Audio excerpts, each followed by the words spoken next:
Welcome to this strategy video for Axis and Allies Spring 1942 2nd edition. In this video, I'll be going over German strategy for turn 1. Now there's a caveat to playing Germany in this game, and that is that they go second, unlike in pretty much every other edition, I think. So what you're going to do depends a lot on what Russia does. So I will try to go over some general German philosophy that will help you win the game. But for this video, we're just going to assume that Russia did this opening for simplicity's sake, and what I'll show you should be able to apply to most openings that Russia could use against you. So there are basically two parts to the German philosophy, and that is, for one, you have to carefully manage threats in the Atlantic, because eventually the Allies are going to come make landings in Africa and in mainland Europe. And you also need to be building up a force capable of taking Moscow. That's pretty much 100% necessary in order for the Axis powers to win the game. You can win without taking Moscow, but it's not very likely. So what I'm going to show you now is called the Graf Zeppelin build. I like this build a lot. It's based on an aircraft carrier that Germany built called the Graf Zeppelin. It was also a class of ship. They built two of them. So as far as what you're going to build, you're going to build the Graf Zeppelin, a destroyer, 4 artillery, and an infantry. Now, this is kind of a risky build because normally you'd want to be building a lot more land forces, and this can kind of open you up to a counterattack from Russia. But I really like this build because you really want to destroy the Royal Navy as early as possible and gain sea supremacy.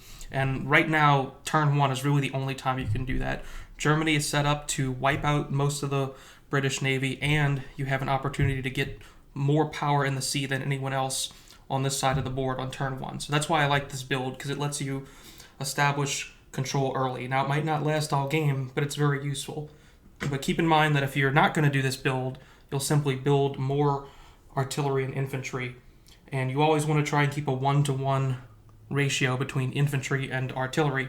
And that's why I'm building so many artillery on this time, because we have a lot of infantry already on the board, and it's going to buff the attack of your infantry, which will help you compete with the defensive Russians, because they're always defending at a 2, whereas your infantry are attacking at a 1, so you really want to power them up. Alright, so that's it for the opening stuff. Now I'll start getting into combat moves and show you what you're going to try and accomplish this turn. Alright, now we're in the combat phase, and what you're going to do in this combat phase is try to take out as much of the Royal Navy as you can. You have a great opportunity to do that this turn, so I'm going to show you how to go about that. So, first things first, we're going to take this guy from Southern Europe, load him onto this transport right here. And the reason for that will become apparent later in the video. So, we're going to move this battleship here with the transport against this cruiser. Right? So that's pretty good odds right there.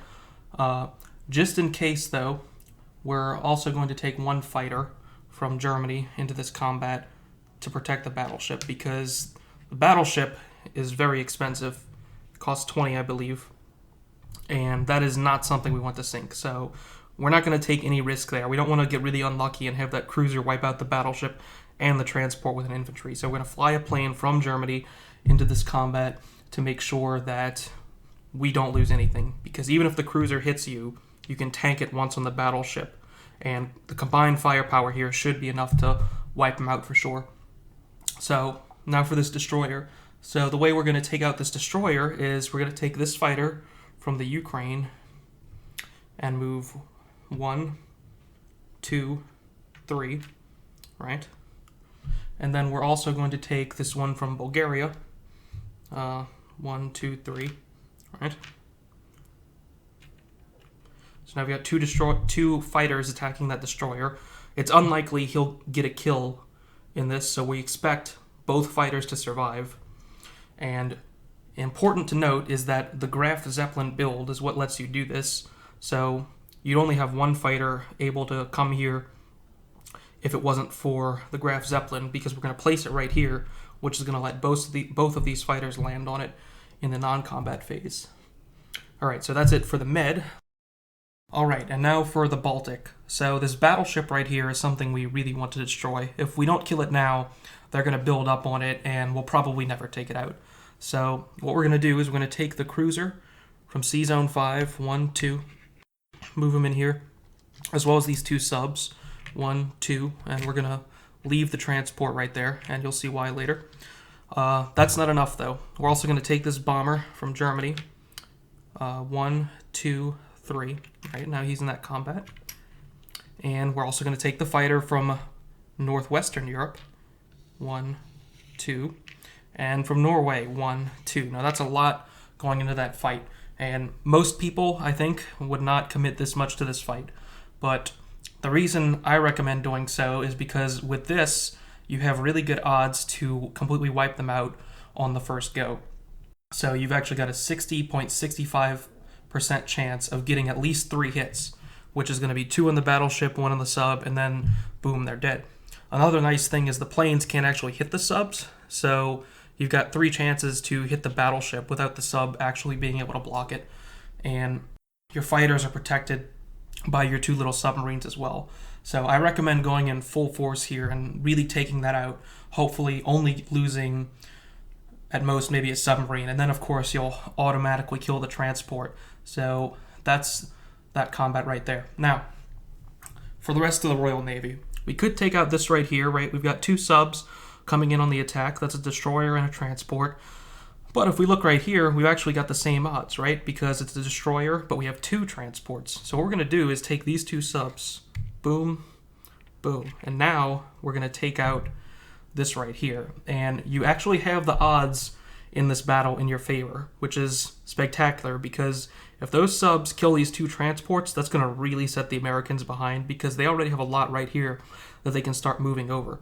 So we're actually going to spare this, and that's not too big of a deal, because there's not too much the British can do with that right now, and this is just too much of a prize to pass up. So we really want to slow down the Americans while we can, and this will help us do that. So that's going to be it for the British and the Americans on this turn. Alright, and now we're going to get to the Eastern Front. So before we do, one thing I forgot, you do actually need to be declaring an amphibious assault here, because this guy is actually going to be walking on to Gibraltar after we take out that cruiser, and amphibious assaults need to be resolved first, so don't forget to do that. And I mention that because we're going to be doing another amphibious assault. So this transport here is all by himself, but we can take this opportunity to declare an amphibious assault into Karelia. So we're going to skedaddle these guys from Norway right into Karelia, while also doing a walk-on right here to get a nice little force there to defend against the Russian attack, because we want to try and hold onto that factory and at least leave some sort of force there, and not just kind of let the Russians take it back. Whenever the Russians attack you, you want them to have to commit, that way you can counterattack. So that'll speed things up a little bit along the Eastern Front. Some people prefer to take things more from the back lines, but I like that little maneuver right there. And holding on to Norway is pretty rough anyway, so we might as well just get those guys forward. Now, for non-combat moves, that's going to come up next, and that's it for combat. It's tempting to attack this, right? This looks like not too bad. We've only got 6 infantry, 2 artillery, and a tank. Seems like something you might be able to tank if you really want to go after that. But actually, if you go after West Russia, you're going to get completely demolished, because the only guys that were actually within range to walk on were these 3 right here in Belorussia. So if you try to hit this, you're going to lose a lot of tanks, and that's not really worth it. You don't want to lose your tanks when you're playing as Germany. You want to keep your infantry up as a buffer, and you'll see that in a few minutes once I get into what you're going to do in your non-combat move, which is really where the meat of this turn is. Alright, and now we're going to get into the non-combat phase, and this is where things get interesting. I almost said infantry, because we're going to be moving infantry. So I'm going to take this guy from the Baltic states into Belorussia. I'm going to grab these 2 guys from Poland, also move them into Belorussia. We are going to take the artillery here from Southern Europe, move that into Germany so that we could advance that forward. And we're going to take this infantry from Italy, put it into France. And we're going to do that because we want to make sure we keep the western front nice and secure. You don't want to leave that wide open for the Allies to just come in and take you out there. So don't forget to leave at least a couple guys back here, and don't just devote everything to the eastern front. Otherwise, it's quite possible that they might come in for a sneak landing. Alright, so continuing on, we're going to take 2 infantry from Bulgaria, move them into Poland, right? And then we're going to take all these infantry from Germany and also move them into Poland. And this may start to make sense to you, especially after you see the next move. So what's coming up next is we're going to take every single tank we have and move them to the Baltic states. And you can see they can all make it. Northwestern Europe, 1, 2. Germany gets right in, right? So we'll just put them over here for now because we're going to chip them out. France goes through Germany, 1, 2, boom. Italy goes through Germany, 1, 2, boom. Bulgaria, Poland, Baltic, gotcha. Ukraine, we're going to just empty out the Ukraine, 1, 2. And wow, look at that. We have 9 tanks. So let's go ahead and chip these out. I've got, that's 5, 6, 7, 8. Green is 3. And then there. So now we've got a nice stack of tanks here. 9 tanks ready to counterattack whatever we want. Oh, my bad. Look, we forgot one. Boop. Okay. So that's another one. 10 tanks. Wow. Now it's possible you might not have this many depending on what Russia did. So, wow. 10 whole tanks. That's pretty significant. And now it's going to make more sense what we did with the infantry, right? So we've got the infantry are setting up a dead zone here. So basically anywhere that the Russians attack, if they attack this infantry, this one, they're going to have to commit significant forces to it. And then the tanks and adjacent infantry are going to come in and counterattack and just wipe them out because there's no way they can commit enough to deal with those 9 or 10 tanks. Even if they come into Ukraine, which is wide open, we can still just march in these 2 blobs of infantry and the tanks because they can blitz 1, 2, right?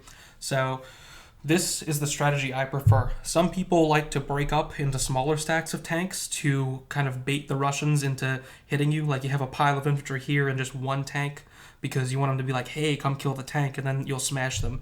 If you do this, they might just not attack you. But that's fine too because that'll give you time to build up.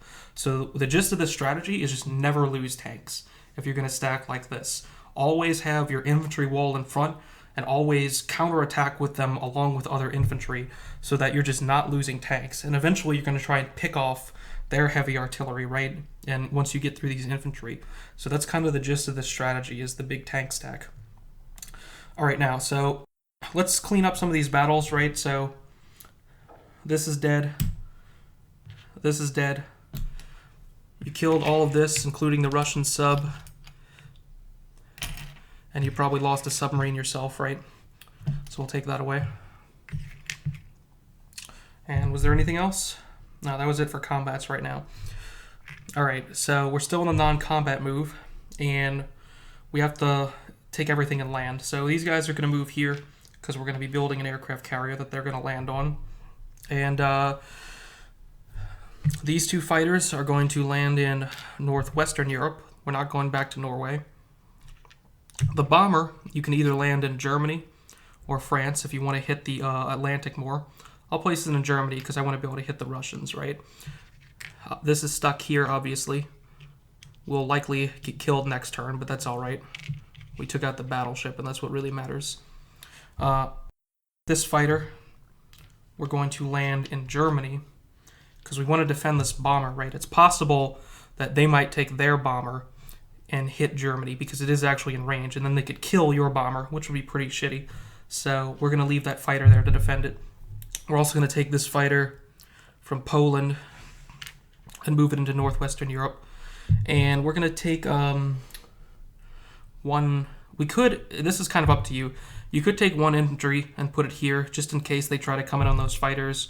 Or you could leave them in France. You can move the anti-aircraft gun here, or you could not. I like to keep the fighters stacked in northwestern Europe because they can hit a good area here in the Baltic, and they can also fly east.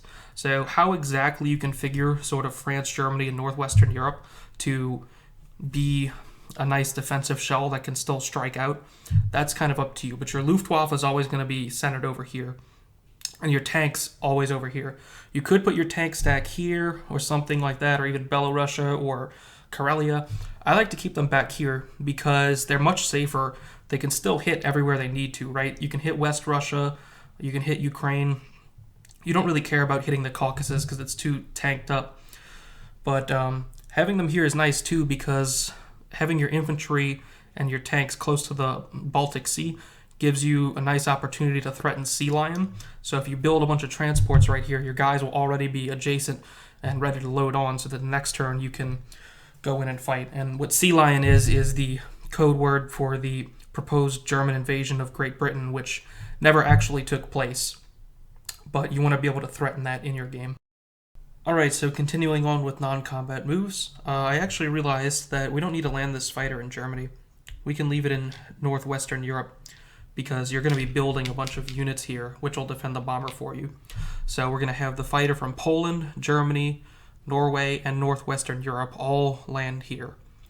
So that's going to create a nice way to project air power out into the Atlantic, but also keep in mind that they can hit West Russia from here. So 1, 2, 3, and then land 4, right? So your fighters can actually still help you in the east from here, which is why we want them in this spot right here, because it's kind of the perfect place for them to be able to hit anything. Now that's a pretty strong defense. You know, if you want, you can have an infantry there. If you want, you can leave him here. The only reason I leave him here for now would be like the British can actually do this tricky thing where they take this infantry, this tank, load it up onto this transport, and then amphibious assault France, and maybe with some like fighters or something too, if they're feeling like extra cheesy, which is not really to their advantage because they're going to lose in the counterattack anyway, but it's kind of annoying. But most people are going to be smart and not do something silly like that. So I would say probably just keep the infantry with the fighter as a buffer in case they do try to attack you, right? And we'll reinforce France later once they start building up a proper attack force. Alright, so we've pretty much gone over everything. I've gone and removed all the casualties from the board, so let's take a look at what we've done here. So first turn, Russia took out these guys, right? And they only lost this. Now this turn, we've taken out the Russian sub. The only unit we've lost is our submarine right here, but we've killed all of this probably. On average, we'll likely have destroyed all of these ships and only lost the one sub with this tactic. So this is a pretty good opening, I think, for Germany because it really helps you secure your position on the board. So now let's go ahead and get into the final phase. Oh, sorry. Actually, we need to take care of this, don't we? So we're just going to advance here. You can leave this guy here if you want to defend against an amphibious assault. I'm just going to move him. You can also move him into the Sahara so that next turn they can actually come in together, but whatever. We'll just leave him right there. The African front isn't too important, so we'll just play it pretty standard like that. Taking Egypt is kind of iffy. It really depends on whether or not the British really want to keep it. Keep in mind, too, that one of the reasons that we took Gibraltar, actually, is because fighters can land there, right? So someone can go 1, 2, 3, hit your battleship, land here. So now, because we've taken Gibraltar, the only thing that can actually hit your battleship is this bomber right here. By moving 1, 2, 3, 4, 5, 6, right? So the bomber is the only thing that can now hit the battleship. And he could still get a lucky hit in and kill you, but if he does, he'll be forced to land in Egypt. And we kind of like that, right? Because if he lands in Egypt, with this strategy, we've got 2 planes sitting right here, and this transport can load in additional guys for an amphibious assault. And if he does land there, we're just going to go in and smash it. So this should help you save your battleship by landing this guy right here. And then next turn, we'll unite this fleet with the one we're about to build right here. Alright, so let me try and wrap this up. This is probably getting kind of long now, but Germany is a pretty big nation. So we've got our stuff over here. Let's go ahead and place it on the board. So Graf Zeppelin goes right here with the aircraft, whatever, I'll just leave them there. They're on top of that, right? So We got the destroyer here as well to act as a buffer because we want to use that as an ablative wound, basically, against people coming in on our carrier or fighters. And then we've got these guys. So infantry over here on Germany, and then the artillery as well are coming in on Germany. All right, so let's just go ahead and stack them right in there. Clean that up later.